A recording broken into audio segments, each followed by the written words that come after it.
सभी को मेरा सादर प्रणाम। मैं काजल शाह, मैं कोलकाता के Khanna high school for girls में 11वीं कक्षा की विद्यार्थी हूँ और आज मैं आप सभी के सामने अपनी एक भाषण लेके आई हूँ। मेरे भाषण का शीर्षक है जीवन में पुस्तक की महत्वता।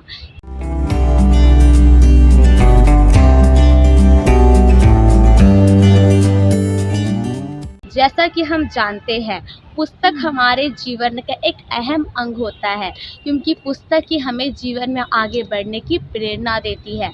इसीलिए तो आपके जीवन में, हमारे जीवन में और हम सभी के जीवन में पुस्तक की महत्वता बहुत ही अत्यधिक है।